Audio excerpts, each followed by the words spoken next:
Avant d'entamer la vidéo, est-ce que, s'il vous plaît, j'ai d'être ça. Vous ne pouvez rien me dire, j'ai d'être ça.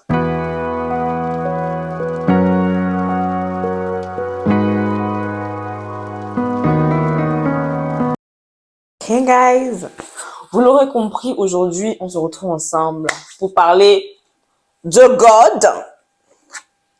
Voilà. Et on se retrouve pour parler de mon témoignage.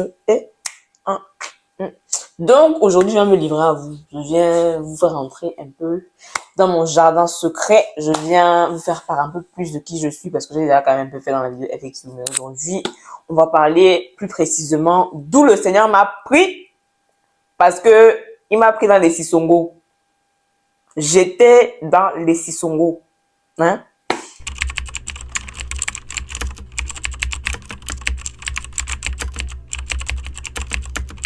Le 27 avril 2001, un vendredi soir à 17h35, je nais.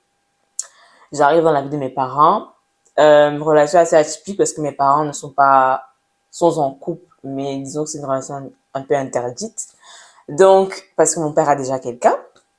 Voilà. Donc, je suis le fruit de ça. Je suis le fruit de ça. Et ce qui fait en sorte que ma belle-mère à l'époque et moi, nous n'avions pas de bons rapports. Enfin, aux yeux du monde, oui, mais elle et moi, on se savait. Bref, nous avions des rapports compliqués. Et en grandissant, de base, j'étais à l'école au quartier. J'ai upgrade, parti à l'école dans la ville. Voilà. Et quand j'arrive dans cette école, je suis pas forcément la bienvenue dans le sens où, comparé aux autres élèves, moi, ma famille n'est pas aussi aisée que ça. Donc, j'arrive dans un milieu où it's hard to fit in. J'arrive pas forcément à trouver ma place. Et vous savez, les enfants, ils disent des choses comme ils les voient, ils disent des choses comme ils les entendent. Donc, je me retrouve en train de prendre des remarques parce que quand j'étais petite, j'ai toujours été une enfant dodue. Toujours été bien, joufflu, bien, machin et tout. Et moi, comparé aux autres enfants, par exemple, le matin, j'apportais mon sac à lunch. Donc, à midi, je mangeais froid parce que, entre le matin et à midi, ma nourriture était froide. Et moi, je mangeais camerounais. Bon, bâton de manioc, queue de lait et tout ça. Et eux, ils mangeaient plus gastro, frites de pommes, poulet. Donc, je me faisais un peu rire dessus. Un peu beaucoup, en fait. Ce qui fait que je me suis beaucoup tournée à l'école. J'avais pas forcément de vie sociale une vie sociale à l'école, donc je me suis focalisée sur mes livres, sur mes cahiers. Donc à l'époque, j'étais une première de la classe. Voilà. J'étais une première de la classe. Et à la catéchèse, par contre, c'était l'inverse. Je me faisais harceler, mais du coup, l'inverse, parce que comparé aux autres, ma mère, ça allait.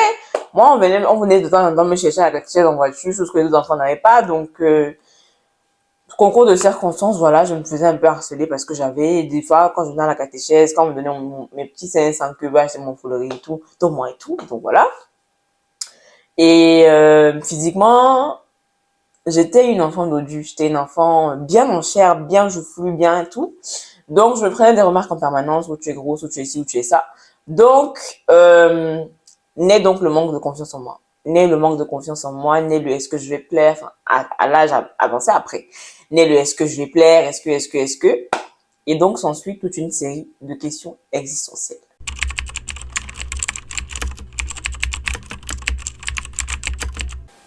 Et ensuite viendra le moment où je commence à batailler avec la solitude. Parce que tout ce qui se passe, je ne partage pas. J'encaisse. Et nous rentrons donc après dans l'âge des garçons. Parce que voilà, dans l'âge où on apprend à vouloir plaire, on veut. Sauf que moi, je ne cherche pas vraiment à vouloir plaire parce que je me dis, de base, je plairais pas. Parce que on m'a dit que je suis pas belle, on m'a dit que je suis grosse, on m'a dit que je suis ci, je suis ça. Donc, je ne cherche pas à plaire parce que je ne plairais pas. À mes 12 ans, je, je ne rencontre pas cette personne à mes 12 ans, mais à mes 12 ans, il se passe quelque chose où cette personne m'impose littéralement, on va dire, d'être en couple avec lui. Euh, et moi, à 12 ans, je ne savais pas forcément ce que c'était que d'être en couple. Il s'est passé que j'étais chez une amie de ma mère et le fils de cette amie euh, m'a coincé dans la chambre de sa mère parce que j'allais dans la chambre de sa mère récupérer. On m'a envoyé. Donc, il m'a coincé là-bas Et pour que je sorte de la chambre, il fallait impérativement que je fasse un bisou. Ou que je lui laisse me faire un bisou. Ou le soleil. Chose que j'ai faite parce que je voulais sortir de la chambre, j'avais des trucs à faire. Sauf qu'avant de me laisser sortir aussi, mis à part le bisou, il était en mode t'es ma go. And I was like, j'étais mal à l'aise, je n'ai même pas pu lui demander ce que ça voulait dire, je suis seulement sortie de la chambre en courant. Et la prochaine fois que lui et moi se retrouvaient en train de se revoir, il m'a touché de façon inappropriée. Et si je dis pas de bêtises, c'est quelqu'un qui était mon aîné, j'avais 12 ans, et était mon aîné de 5 ans par là, quelque chose comme ça. Bref, donc cet épisode passe, je suis donc exposée à la sexualité de façon, entre guillemets, précoce, sachant que chez mon père aussi, je subissais des attouchements, mais venant d'une femme. Pas d'une femme mature, hein, aussi 5 ans mon aîné comme ça. Et faut savoir aussi que c'est des choses, je ne m'en souvenais pas. C'est-à-dire que c'est vraiment quand j'entre dans le Seigneur et que je commence à lui dire révèle-moi, révèle-moi, révèle-moi, que ces souvenirs vont remonter. Je ne m'en souviens, franchement, c'est des épisodes de ma vie, je m'en souvenais pas, quoi. Bref, donc, pour rentrer plus en profondeur dans la solitude, je me replie sur moi-même, je parle pas, j'encaisse, et ça devient mon mode de vie. Je suis quel-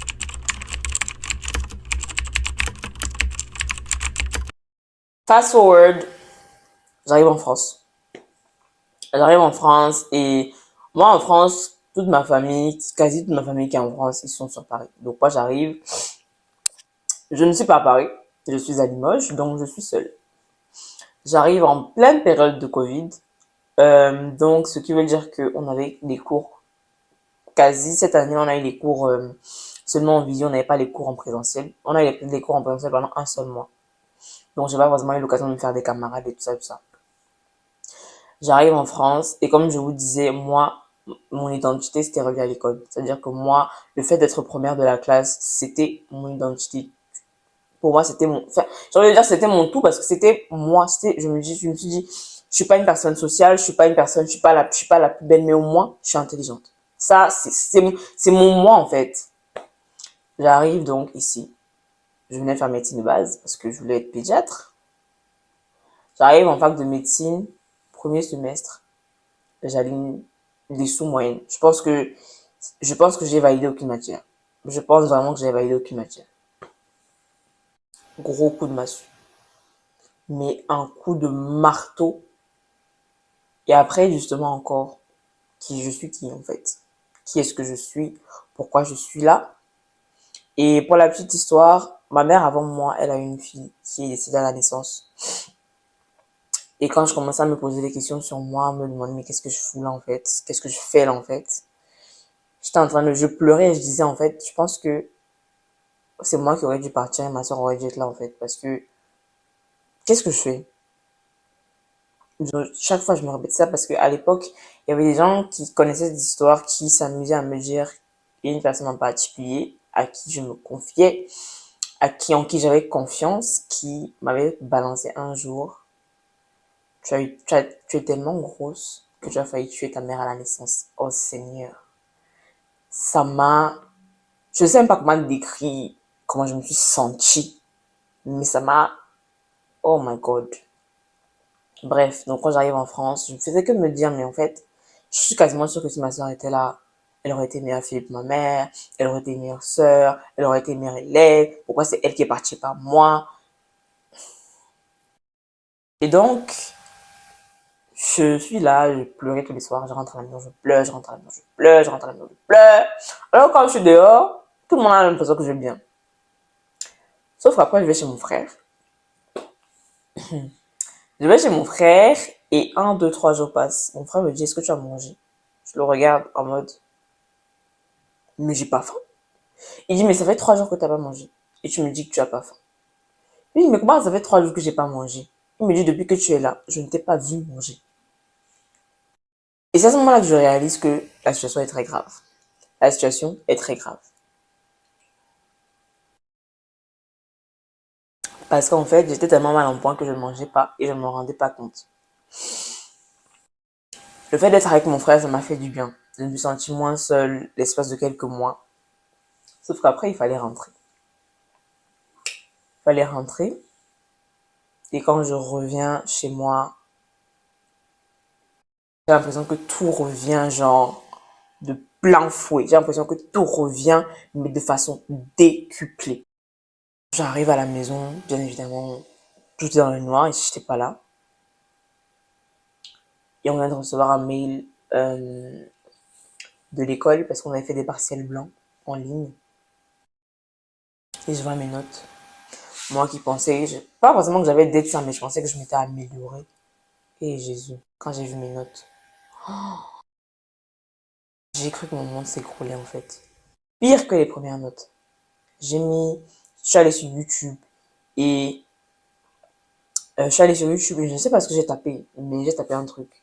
Et ça a commencé à me monter des musiques chrétiennes et moi je pleurais sur moi, je pleurais, je pleurais, je pleurais. Il y a une chanson en particulier, j'arrive plus à me souvenir de la chanson, mais quand la chanson là a commencé à jouer, ah mon donc, si avant de pleurer, j'ai commencé à sangloter. Vous voyez que quand tu pleures, c'est là-bas que j'étais. Et je ne parlais plus. Au début, quand je pleurais, je parlais pourquoi moi. Après, à ce moment-là, je n'arrivais pas à parler. Mais j'ai dit un truc. Et je m'adressais à Dieu. Dans ma tête, je savais que je suis en train de parler à Dieu. J'ai dit à Dieu, si aujourd'hui, là, tu ne me prends pas. Parce qu'il faut savoir, j'avais déjà fait des tentatives de suicide auparavant. Enfin, moi, j'avais essayé, mais ça n'avait pas fonctionné parce que je me dis aujourd'hui que c'est la main de Dieu. Il y avait toujours un truc qui se passait. Donc ce soir-là, j'ai dit à Dieu, ah, si tu ne me prends pas là, actuellement, là, même s'il va se passer quoi demain, moi je m'en vais. J'en peux plus. Je peux plus vivre comme ça. Je ne peux plus vivre comme ça. Je peux plus tout le temps me sentir moins que rien. J'en ai marre de me sentir seule. J'en ai marre d'être incompris. J'ai l'impression que je parle, mais on ne m'entend pas. Je suis fatiguée. Et je vous assure, je pleurais. Mais je pleurais, mon Dieu. Je pense que la dernière fois avant cette fois, la dernière fois que j'ai pleuré comme ça, c'est quand j'ai perdu mon frère. Quand mon frère est décédé. Bref. Et à ce moment-là, j'ai senti comme quelqu'un. C'est-à-dire qu'il faisait froid en temps début d'hiver. Et j'avais pas encore le chauffage. J'avais pas allumé du moins. Et j'ai senti comme quelque chose, quelqu'un en limite qui venait me prendre mon sauvage. J'ai senti comme une chaleur qui m'environnait au niveau d'ici en fait. Comme si quelqu'un me prenait dans ses bras. Et ça m'a apaisé le cœur en fait. Ça m'a apaisé le cœur. Je me suis sentie pour la première fois depuis un moment entourée. J'étais chez moi, l'endroit que je redoutais le plus parce que je me retrouvais seule. Mais j'avais l'impression qu'il y avait quelqu'un avec moi qui me disait en fait, ça va aller. Et cette chaleur qui m'environnait, je me suis levée. J'étais par terre, je me suis levée. Et je suis allée me mettre sur mon lit. Quand je me suis couchée, la dernière pensée que j'ai eue, c'est n'aie pas peur, tu n'es pas seule. Le lendemain matin, quand je me suis réveillée, j'ai jamais eu le temps d'anecdote. Depuis que je suis arrivée en France, j'avais jamais été aussi joyeuse. Je n'avais aucune raison d'être joyeuse. Mais genre, alors là, aucune raison d'être joyeuse. Mais je me sentais tellement, mais alors là, tellement bien. Donc, ce jour-là, ma mère m'appelle et on parlait de Dieu. Elle me disait, reste accroché à Dieu, reste accroché à lui. Et surtout, genre, prends ta Bible et médite ta Bible. Et je sais que demander au Seigneur, en fait, je veux avoir confiance en moi, je veux avoir confiance en toi, c'était vraiment ça ma prière. Je ne veux plus me sentir seule. Je veux avoir confiance en moi. Je veux avoir confiance en toi. Et le verset qu'il m'a donné, c'était Ésaïe 41, 10. Je vous le mettrai dans les parages. Ésaïe 41, 10. Ce verset-là, donc, quand j'ai reçu la parole, soit le genre que tu t'accroches. My life, je me suis accrochée à cette parole. Je me suis accrochée. C'est-à-dire que chaque fois que je me sentais seule, je me répétais ça comme le mantra. C'est-à-dire que je devais efforcer mon âme de comprendre que, en vérité, je ne suis pas seule. Le Seigneur est avec moi en tout temps. Le Seigneur est avec moi en tout temps. Il fallait absolument que je convainque mon âme que je ne suis pas seule. Aujourd'hui, je ne vais pas vous mentir, les jours c'est encore compliqué. puis il y a des jours où c'est un peu... Mais, comparé à là où j'étais avant, là, j'ai envie de dire, il n'y a pas match. Aujourd'hui, je peux me passer devant une caméra et parler. Aujourd'hui, je peux faire la belle et me sentir belle parce que il y a une différence entre faire la belle et se sentir belle. Aujourd'hui, je peux dire haut et fort, je suis une belle femme. Je suis une femme qui peut plaire. Je suis une femme qui sait ce qu'elle vaut, surtout. Je suis une femme qui, euh, de jour en jour, arrive à mieux cerner mon identité parce que j'ai arrêté de vouloir chercher mon identité chez les gens. Chaque jour, j'essaye de m'efforcer d'arrêter de vouloir me conformer aux standards des gens, en fait. Parce que le standard que je veux, le standard auquel je veux me conformer, c'est le standard divin. Et c'est le seul, it's the only one that matters at the end of the day, en fait. C'est le seul qui en vaut la peine aujourd'hui parce que c'est la seule personne, quand je vous dis qu'il m'a pris dans les sissongo, c'est que j'ai pas le temps de rentrer dans les détails de tout ce dans quoi le Seigneur m'a sorti. Mais globalement, il m'a sorti du manque de confiance en moi. Il m'a sorti de la dépendance affective. Il m'a sorti du manque de pardon. Il m'a sorti de my insecurities globalement.